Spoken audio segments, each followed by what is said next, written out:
이스라엘의 12지파, 12 tribes, 12지파 중에서 에브라임이라는 지파가 있습니다. 에브라임. 근데 이 에브라임 출신의 여로보암이라는 청년은 아주 용감하고 모든 일에 부지런해서 어디든지 사람들의 주목을 받았던 사람이었습니다. 솔로몬 왕도, 킹 솔로몬도 그런 그의 모습이 너무나도 마음에 들어서 이 여로보암을 자신의 신하로 삼게 되었죠. 그러던 어느 날 아히야라는 한 선지자가 여로보암을 찾아오게 됩니다. 이 선지자는요, 자신의 새 옷을 12조각으로 찢으면서 여로보암에게 이렇게 말을 합니다. 열왕기상 11장 31절에서 32절 말씀입니다. 너는 10조각 10피스를 가지라. 이스라엘의 하나님 여호와의 말씀이 내가 이 나라를 솔로몬의 손에서 찢어 빼앗아 10지파를 내게 주고 오직 내 종 다윗을 이해하고 이스라엘의 모든 지파 중에서 택한 성읍 예루살렘을 위하여 한 지파를 솔로몬에게 주리라 라고 말이죠. 이스라엘은 out of Egypt, 출애굽할 때부터 12 tribes, 12지파가 하나의 나라였습니다. 그런데 하나님께서 이 하나의 나라인 12지파를 디바이드, 나누어서 10은 여로보암에게, 나머지 한 지파, 실질적으로는 한 지파가 아니라 두 지파입니다. 유다와 베냐민이라는 두 지파를 솔로몬에게 주겠다라고 말씀하셨다라는 거예요. 이상하죠? 하나님께서 하나님의 그 백성들을 나누시겠다라는 거예요. 그리고 한 사람은 여로보암이라는 사람에게, 나머지 두 지파는 솔로몬에게 주겠다 말씀하셨다라는 것입니다. 왜 하나님께서 그러한 말씀을 하시게 된 것일까요? 열왕기상 11장 9절에서 10절 말씀은 이렇게 말씀합니다. 솔로몬이 마음을 돌려 이스라엘의 하나님 여호와를 떠남으로 여호와께서 일찍이 2번이나 그에게 나타나시고 이 일에 대하여 명령하사 다른 신을 따르지 말라 하셨으나 그가 여호와의 명령을 지키지 않았다라고 말이죠. 우리가 잘 알고 있는 킹 솔로몬은 너무나 하나님의 기뻐하시는 일들을 했던 아주 훌륭한 왕이었습니다. 하지만 너무나 안타깝게도 솔로몬 왕의 말년에, 그의 왕의 그 끝나는 그 날에는 그가 너무나도 심각한 우상 숭배의 죄에서 끝끝내 그가 돌이키지 못했다라고 성경은 말씀하고 있다라는 것이죠. 하나님께서 그에게 2번이나 나타나셔서 솔로몬 너 그러지 마라. 다른 우상을, 아이돌을 섬기지 말고 그것을 돌이켜서 나를 섬기라라고 말했지만 솔로몬은 그 말을 듣지 않았다라는 것입니다. 그래서 하나님께서는 이렇게 그에게 말씀하셨던 것입니다. 열왕기상 11장 11절 후반 말씀입니다. 내가 내 언약과 내가 너에게 명령한 법도, 하나님의 말씀을 지키지 아니하였으니 내가 반드시 이 나라를 너에게서 빼앗아 너의 신하에게 주리라 라고 말이죠. 그렇습니다, 여러분. 하나님은 솔로몬의 신하였던 여로보암을 심판의 도구로 하나님께서는 택하셨던 것입니다. 그리고 여로보암에게 이러한 약속도 함께 주시게 됩니다. 열왕기상 11장 38절 말씀입니다. 여로보암 너가 만일 내가 명령한 모든 일에 순종하고 내 길로 행하며 내 눈에 합당한 일을 하며 내 종 다윗이 행한 같이 내 율례와 명령을 지키면 내가 너와 함께 있어 내가 다윗을 위하여 세운 것 같이 너를 위하여 견고한 집을 세우고 이스라엘을 너에게 주리라라고 말이죠. 성경은 왜 하나님께서 여로보암을 선택하셨는지, 예를 들어서 그가 하나님을 향한 믿음이 좋았는지 아닌지, 또는 그의 캐릭터가, 그의 어떠한 내리튜드가 왕이 될 그럴 자질이 있는지 없는지 어떠한 것도 그에 대해서 언급하지 않습니다. 단지 다윗과 솔로몬과 했던 그 동일한 약속들, 그 약속이 무엇입니까? 내가 명령한 모든 일에 순종하고 내 길에 행하며 내 눈에 합당한 일을 하며 내 율례와 명령을 지키며 라는 다윗과 솔로몬에게도 했던 그 동일한 약속으로 그에게 약속할 뿐이었습니다. 그러나 여러분, 우리가 성경을 읽게 되다 보면 결과적으로 이 여로보암은 솔로몬보다도 더 심각한 죄악의 길을 걸어 하나님의 심판으로 멸망하게 됩니다. 그래서 우리는 이런 생각을 가질 수 있게 돼요. 하나님께서 선택을 잘못하신 것일까? 하나님께서 택하신 자가 어떻게 더 악한 죄에 빠질 수 있는 거지? 하나님도 실수하시는 분이시네, 하나님도 퍼펙트하지 않은 분이시네 라고 생각할 수 있고, 또한 생각하는 분이 계실지도 모르겠습니다. 여러분, 어떻게 생각하십니까? 하나님께서 인생을 선택하시고 부르심에 실수가 있고 그러한 실수를 하시는 하나님이라고 여러분도 생각하십니까? 자, 이 질문에 우리가 답을 얻기 전에요, 이 여로보암이라는 이 사람의 행적, 여로보암이 어떠한 일들을, 어떠한 길들을 걸어오게 되는지 우리가 조금 더 그의 삶을 우리가 살펴보기를 원합니다. 열왕기상 11장 27절 전반에는 이렇게 기록합니다. 여기서 그는 누구냐면요, 여로보암이에요. 여로보암이 손을 들어 왕, 누구냐면 솔로몬을 대적하는 까닭은 이러하니라 라고 말이죠.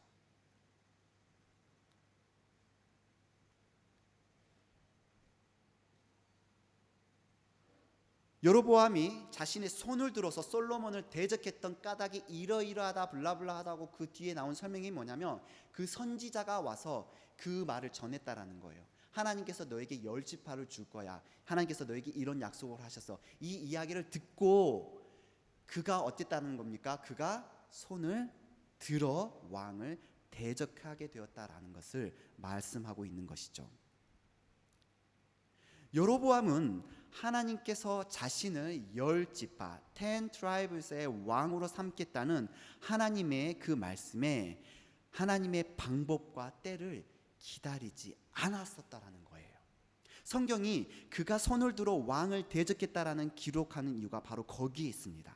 그가 어떻게 솔로몬을 어게인스트 했는지 성경에 전해지는 바는 없지만 그의 행동, 리벨리온, 그가 어떻게 반역하고 그가 무엇인가를 이루려고 하던 어떠한 리벨리온의 행동은 실패로 돌아가게 됩니다. 그래서 솔로몬은 여로보암을 죽이려 했고, 여로보암은 솔로몬을 피하여 애굽으로 도망가게 됩니다. 그리고 시간이 흐르게 됩니다.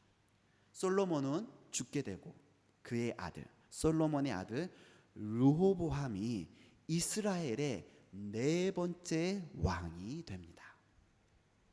자, 백성들은 새 왕에게 솔로몬 왕 때 자신들이 너무나 많이 힘들었다고 고백을 합니다. 너무나 많은 세금과 너무나 많은 나라의 일들을 하기 위해서 그들이 수고하고 힘들었기 때문에 그러한 짐을 좀 가볍게 해달라고, 저희들이 너무 힘들었습니다, 저희들이 조금 이제는 좀 그 짐을 조금만 지기를 원합니다 라고 요청을 합니다. 그러나 이 새 왕 르호보암이라는 이 뉴 킹은 그것을 단칼에 reject, 거절하게 됩니다. 이에 10개의 지파, 10개의 10 트라이브스는 르호보암에게서 돌아서게 되고 여로보암을 그들의 왕으로 삼게 됩니다. 열왕기상 12장 20절 말씀입니다. 온 이스라엘이 여로보암이 애굽에서 돌아왔다 함을 듣고 사람을 보내 그를 공회로 청하여 온 이스라엘의 왕으로 삼았으니 유다 지파 외에는 다윗의 집을 따르는 자가 없으니라. 자, 출애굽했을 때부터 이스라엘의 12지파는 하나의 나라로 계속해서 이어왔습니다. 킹 사울 때도, 킹 데이빗 때도, 킹 솔로몬 때도 하나의 나라였습니다. 그런데 킹 솔로몬이 하나님 앞에 그의 죄를 돌이키지 않자 하나님께서는 그를 향하여 심판을 결정하시고 12지파가 두 나라로 나누어지게 된 것이죠. 이렇게 해서 하나의 나라는, 하나의 이스라엘은 북이스라엘이라는 북쪽 지역에 있는 10개의 지파와 유다와 베냐민 지파, 이 두 지파로 나누게 되면서 두 개의 나라로 나눠지게 되는 것입니다.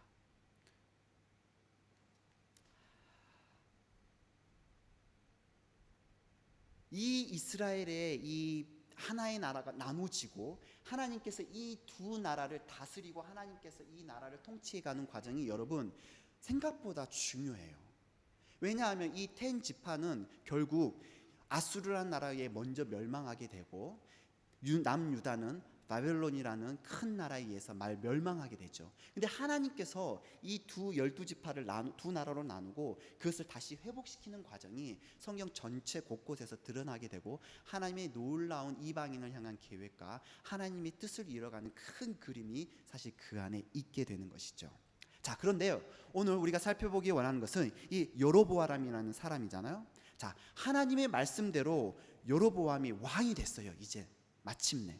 그렇다면 그는 솔로몬이 하나님 앞에 지었던 죄를 반복하지 않고 하나님이 기뻐하시는 길을 걸었을까요? 자, 본문 26절에 이런 말씀을 기록합니다. 그의 마음에 스스로 이르기를, 여기서 그는 누구입니까? 여로보암입니다. 여로보암의 마음에 스스로 이르기를 나라가 이제 다윗의 집으로 돌아가리로다. 이스라엘 백성은 여러분 하나님의 절기, 시즌 오브 갓, 하나님의 그 절기가 다가오면 템플이 있는 예루살렘에 가서 하나님께 예배하고 그 절기를 지켜야 했습니다.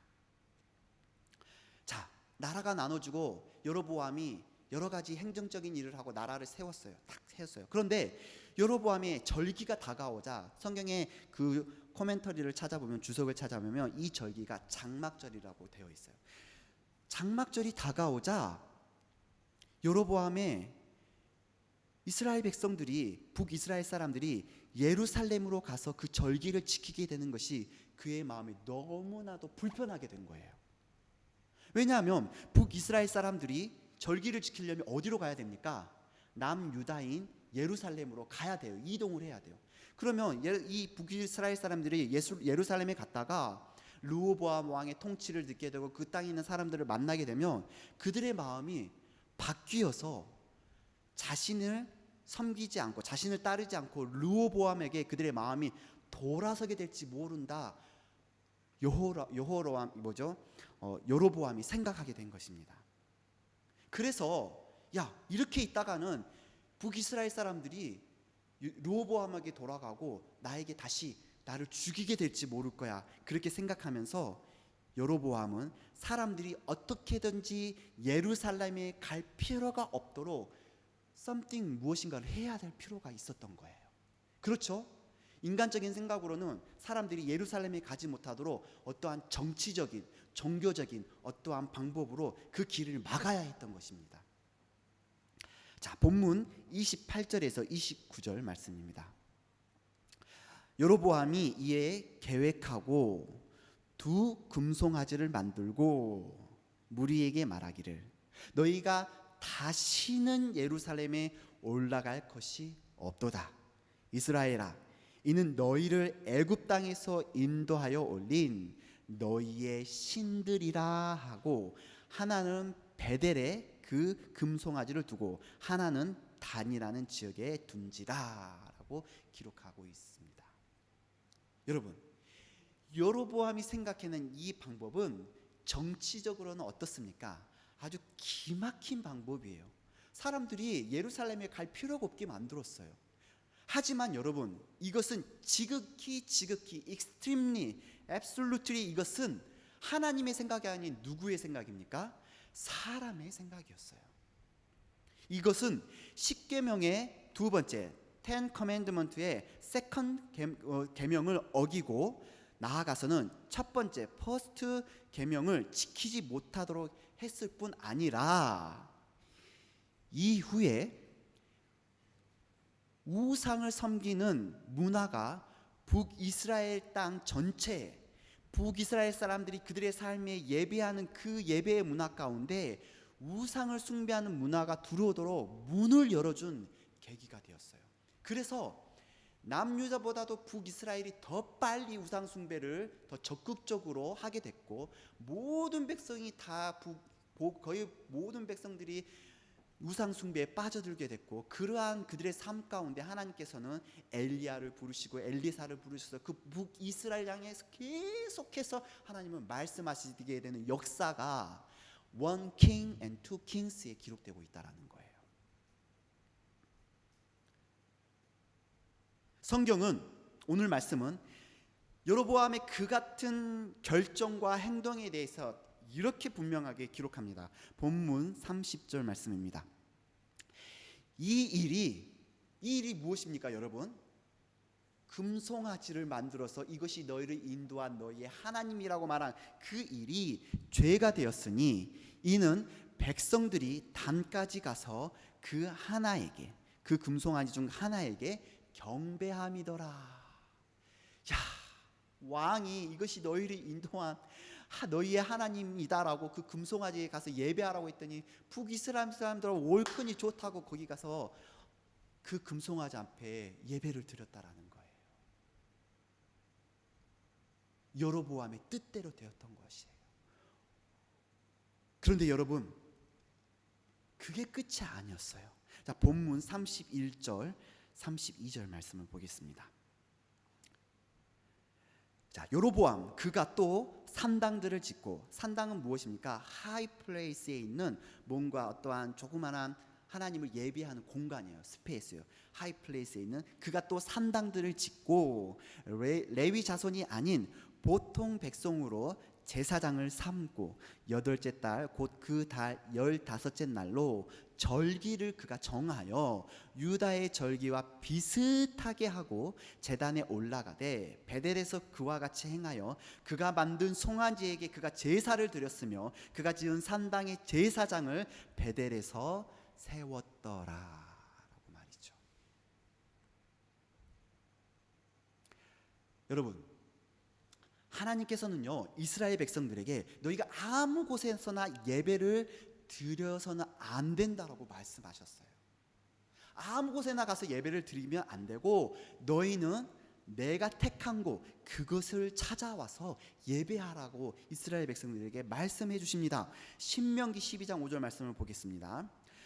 오직 너희의 하나님 여호와께서 자기의 이름을 두시려고 너희 모든 지파 중에서 택하신 곳인 그 계실 곳으로 찾아 나오노라 라고 말이죠.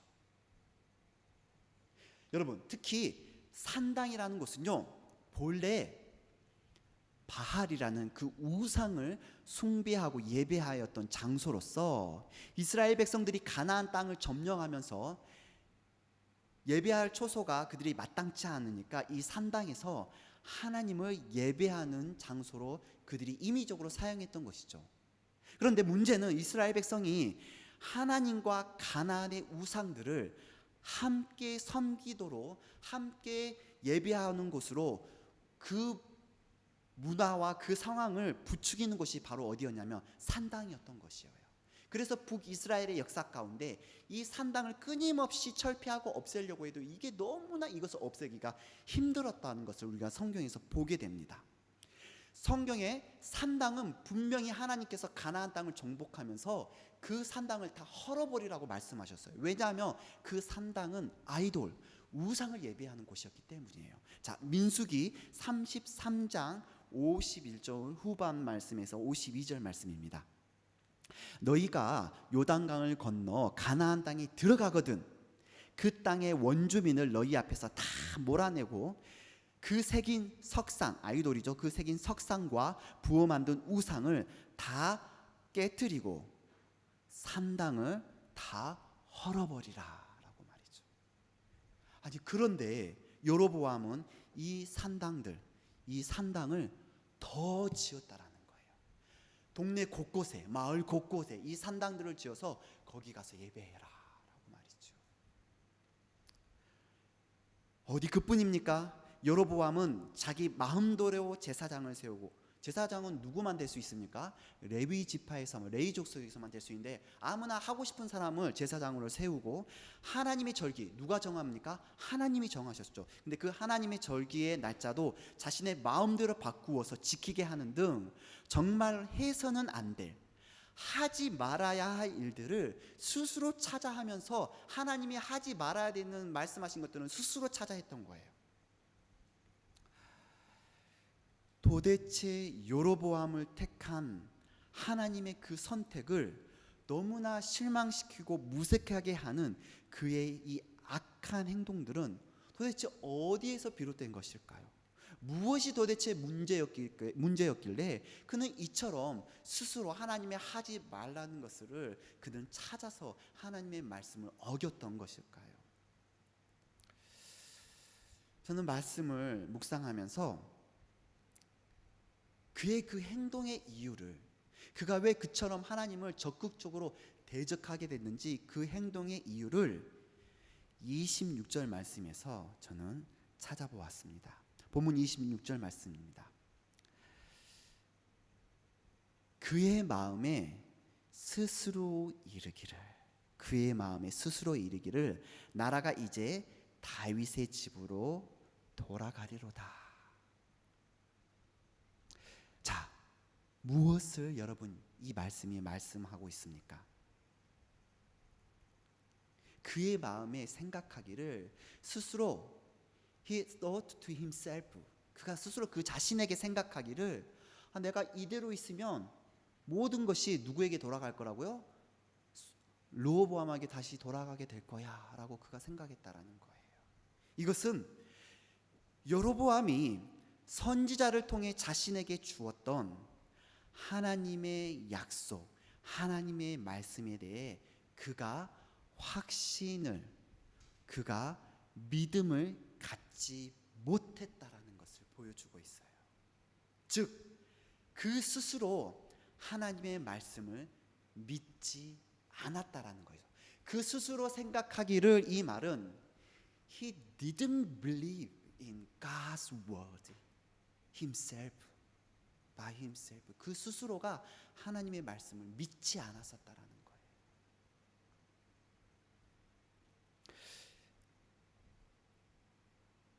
하나님의 선택 그리고 하나님의 부르심에는 결코 실수와 후회가 없다라고 성경은 말씀해 줍니다. 민수기 23장 19절 말씀입니다. 하나님은 사람이 아니시니 거짓말을 하지 않으시고 인생이 아니시니 후회가 없으시도다. 어찌 그 말씀하신 말을 행하지 않으시며 하신 말씀을 실행하지 않으시랴.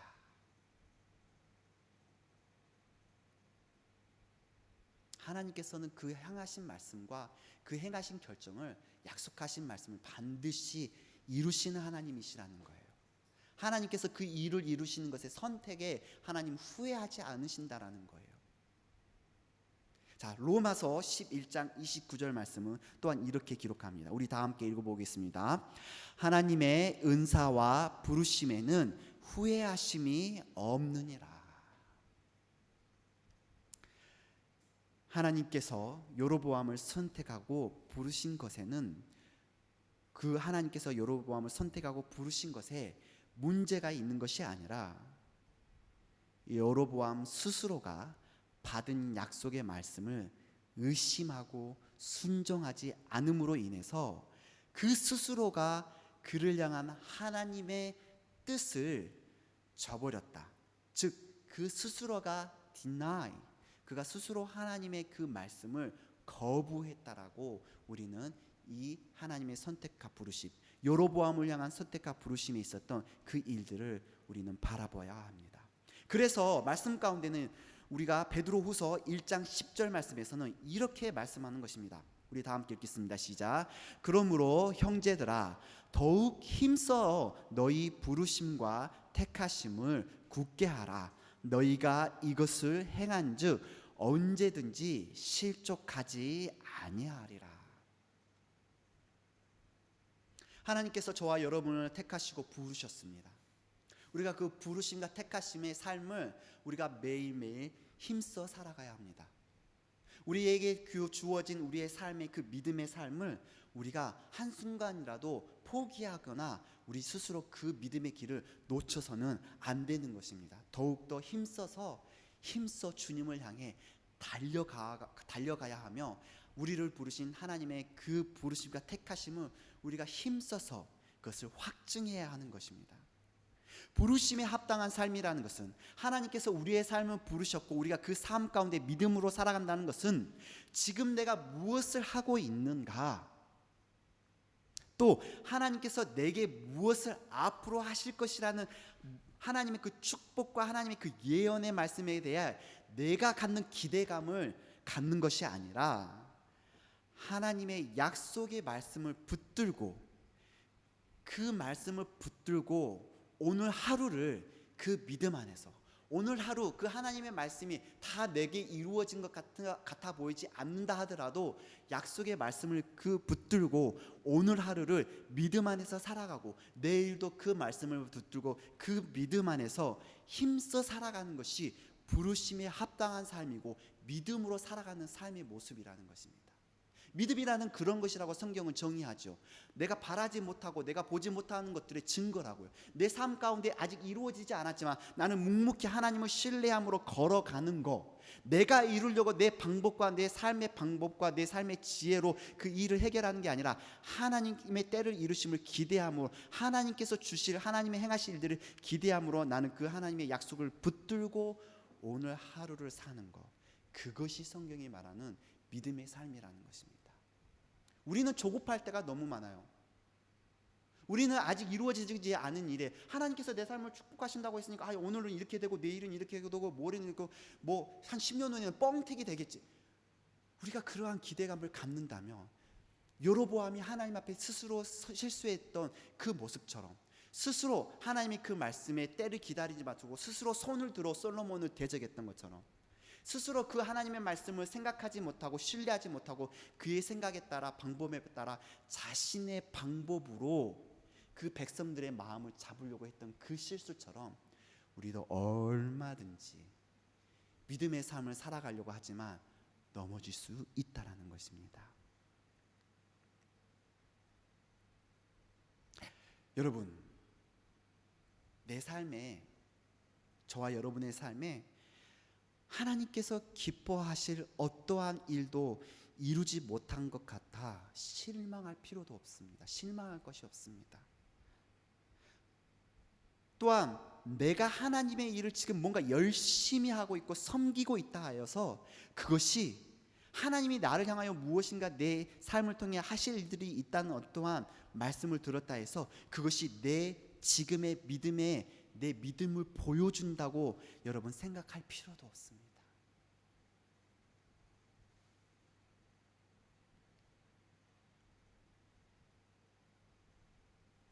중요한 것은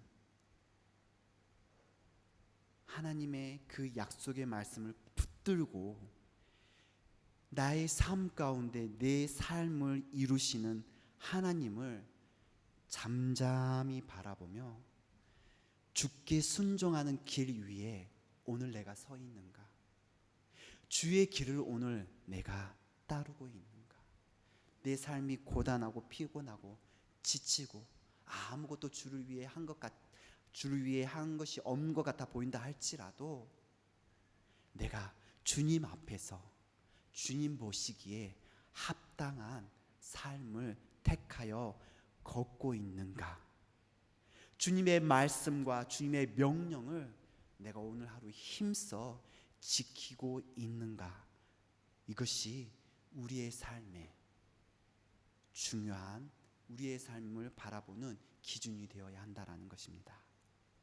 사랑하는 여러분, 약속하신 하나님의 말씀을 우리가 흔들림 없이 믿음으로써 살아가고 그 믿음의 삶을 살아갈 때 나를 향한 하나님의 그 계획하심과 하나님의 일들이 확증되어질 것을 믿습니다.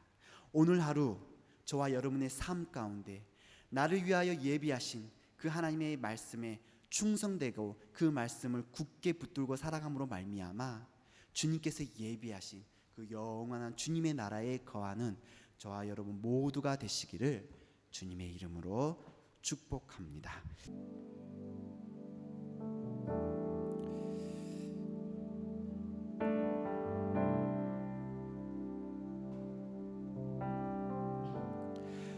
여러분의 삶 가운데 혹여나 지금 조급한 마음으로 바라보는 어떠한 일들이 있습니까? 여러분, 조급한 마음을 내려놓으시고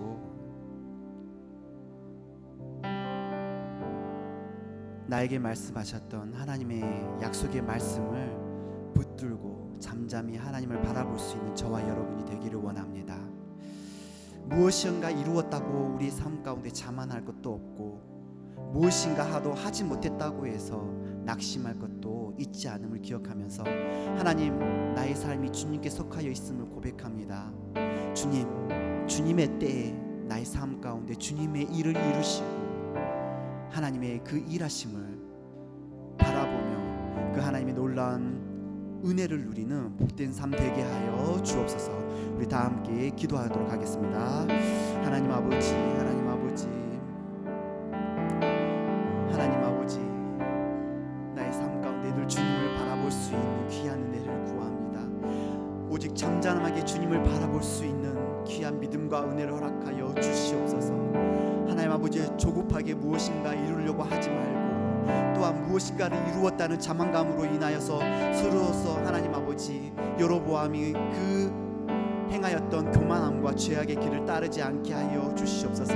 하나님은 내 삶을 향하여 하나님의 때를 하나님께서는 말씀하시고 그 때를 계획하고 계시는 신실하시고 하나님 성실하신 하나님이심을 믿습니다. 하나님께서는 이 새노래 교회 공동체를 향하여서 하나님의 때를 계획하시고 하나님의 일들을 이루실 것들을 계획하신 하나님 선하시고 좋으신 하나님이심을 하나님 저희는 믿습니다. 하나님께서는 하나님의 나라와 하나님의 영광을 이루기 위하여서 하나님의 때를 기다리시고 하나님의 일들을 이루시는 성실하시고 신실하신 능력의 하나님이심을 저희들이 믿고 고백합니다. 하나님 아버지, 내 마음의 조급함과 내 마음의 하나님의 뜻을 기다리지 못하여 말미암아 하나님 나의 생각과 나의 방법으로 하나님 아버지 그 일들을 이루려 하지 않도록 하여 주시옵소서. 오직 하나님께서 기뻐하시는 그 일들을 따르게 하여 주시고 하나님의 그 귀한 일들을 날마다 삶 가운데 사모하며 나아가는